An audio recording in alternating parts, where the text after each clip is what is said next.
Bonjour, aujourd'hui on va faire une ronde de sécurité pour un type de véhicule autobus urbain. On va faire la ronde intérieur-extérieur visuelle et ainsi qu'un test de frein pneumatique. Alors au début, on va rentrer à l'intérieur du véhicule pour démarrer le véhicule. Aussi, très important, ne jamais oublier cette clé ici. Alors celle-ci, elle sert pour débarrer les compartiments extérieurs. OK? Alors, on va rentrer à l'intérieur du véhicule. On va vous montrer comment démarrer ça.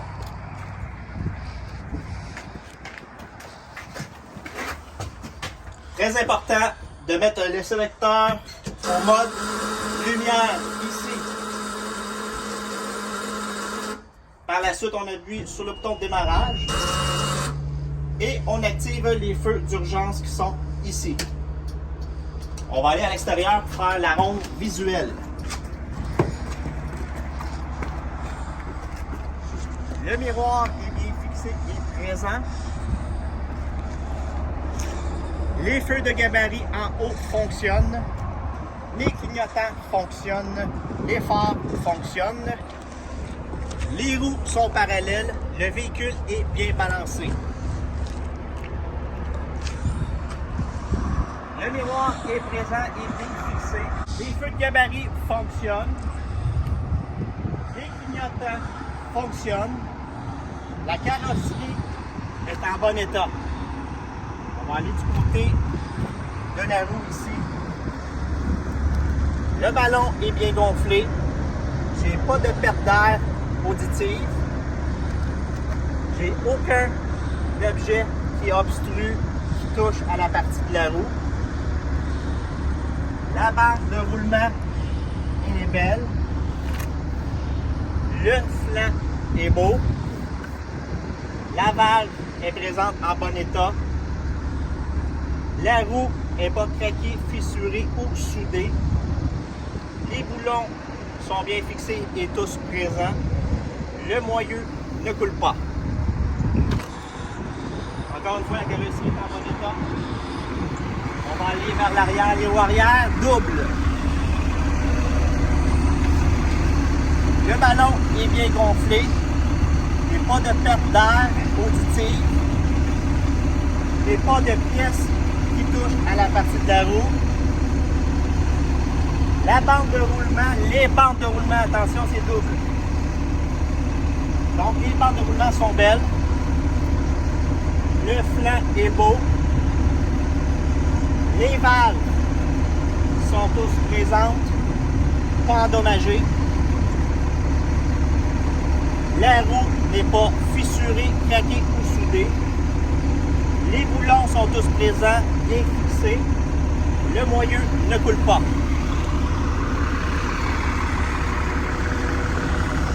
Il n'y a pas de fuite de liquide à l'arrière.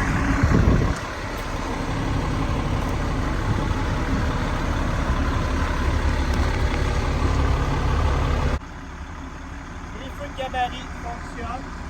Les clignotants d'urgence fonctionnent. Les feux de freinage fonctionnent. Les feux de la plaque fonctionnent aussi. On va prendre la clé qui se présente pour ouvrir, débarrer le compartiment moteur.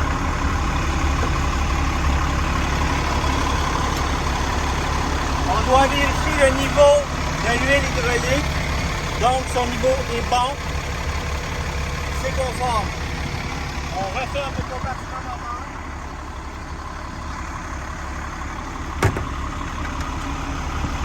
Et on repart le tout. On regarde évidemment le réservoir d'essence. Le bouchon est présent et bien fixé. Les clignotants fonctionnent, les canaux fonctionnent, la carrosserie en bon état. Au niveau des roues doubles, le ballon est bien gonflé. Je n'ai pas de perte d'air auditive. Je n'ai pas de pièce qui est en contact avec les roues. Les bandes de roulement sont belles. Le frein extérieur est beau. arrière sont présentes en bon état. La roue en tant que telle n'est pas fissurée, craquée ou soudée.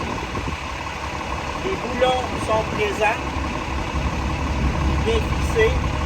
Le moyeu ne coule pas.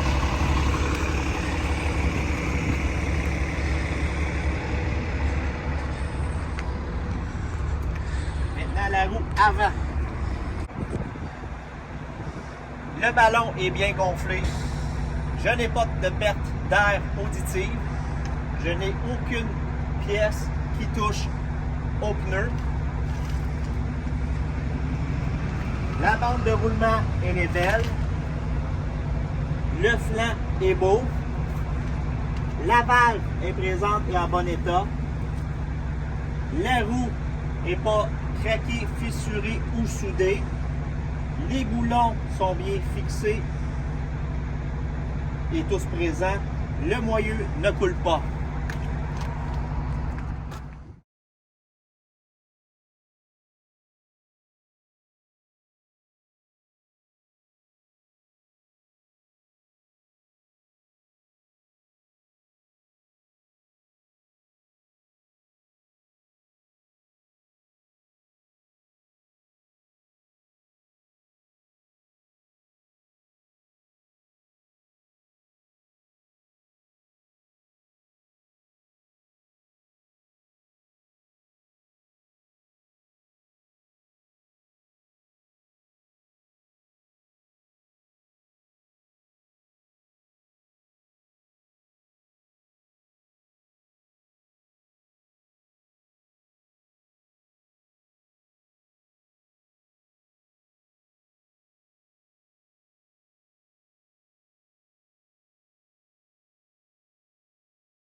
Maintenant, on va faire la partie pneumatique, système de freinage.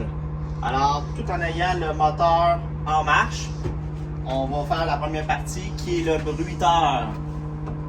On doit appuyer sur les pédales de service et on va pomper les freins jusqu'à temps qu'on entende le bruiteur. Ça, pour ça, il y a une lumière rouge air qui va s'afficher.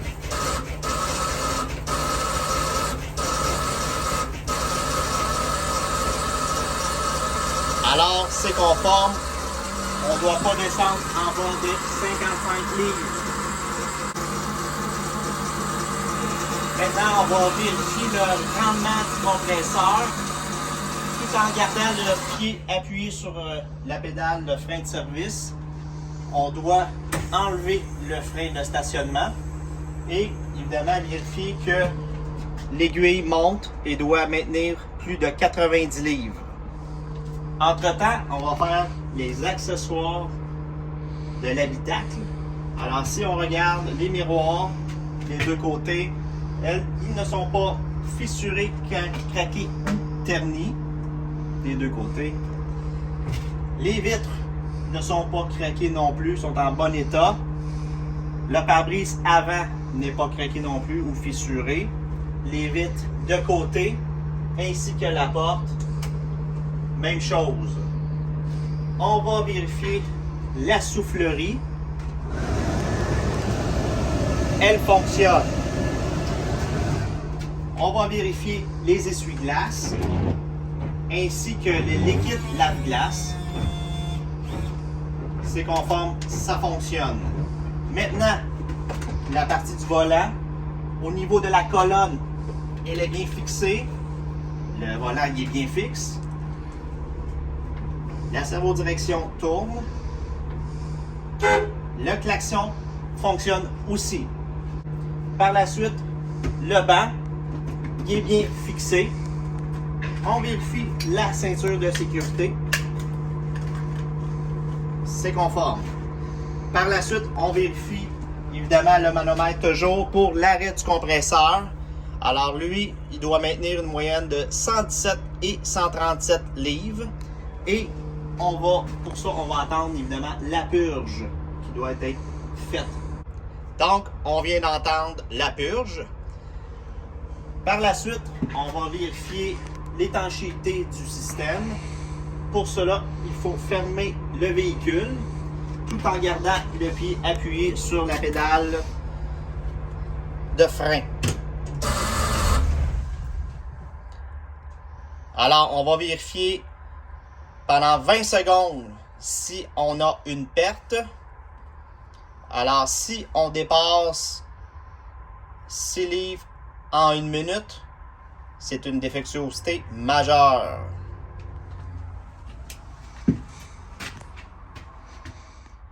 Donc, je n'ai pas de perte. On va pomper les freins jusqu'à temps qu'ils atteignent évidemment 80 livres, tout en ayant le moteur fermé. Par la suite, on va tester le démarrage du compresseur. Donc, on repart le véhicule.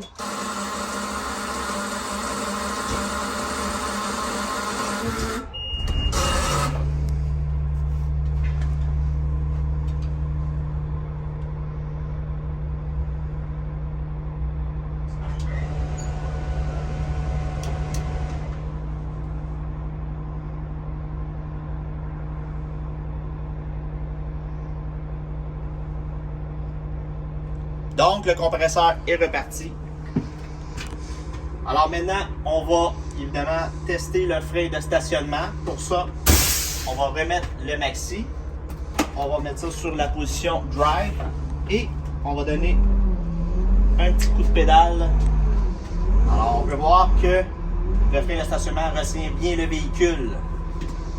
Alors, on réappuie sur la pédale de frein.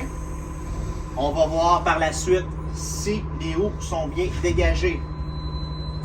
Alors, on vérifie évidemment que les roues sont bien dégagées.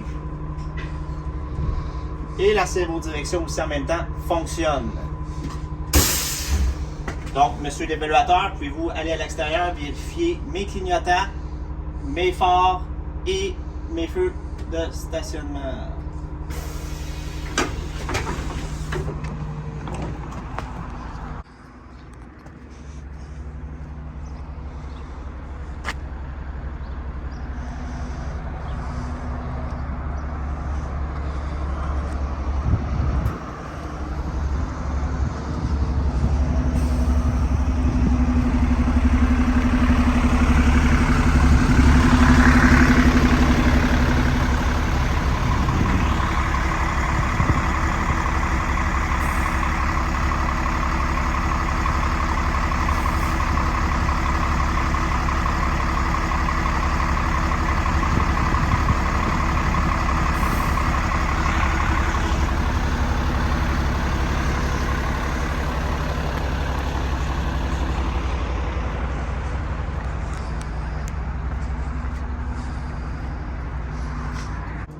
Maintenant, on est rendu à l'étape de demander à l'évaluateur de vérifier nos clignotants extérieurs ainsi que notre lumière de frein de service. Pour ce, on doit appuyer sur la pédale de frein et désactiver le frein de stationnement qui est le maxi. Alors évidemment, pour les clignotants, tout est au pied. Alors pour le clignotant de gauche, on doit appuyer évidemment sur le bouton de gauche et le droit sur le bouton de droite. Alors, monsieur l'évaluateur, pouvez-vous aller à l'extérieur et vérifier mes clignotants ainsi que mes freins de service, s'il vous plaît? Oui, pas de problème. Alors, l'évaluateur sort à l'extérieur vers l'avant. Il me fait signe d'activer le clignotant de droite. Il me dit c'est bon. J'active celui de gauche. Il me dit que c'est bon.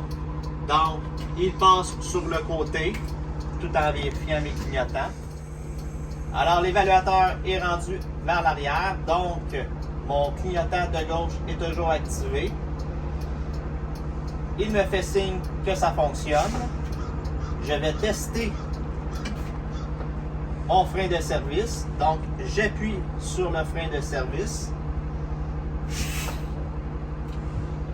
Il me fait signe que ça fonctionne. Je vais maintenant activer le clignotant de droite. Il me fait signe que ça fonctionne. Il revient sur le côté. Monsieur l'évaluateur, est-ce que mes clignotants fonctionnent ainsi que mes lumières de frein de service? Oui. Parfait, merci. Ceci complète ma ronde de sécurité.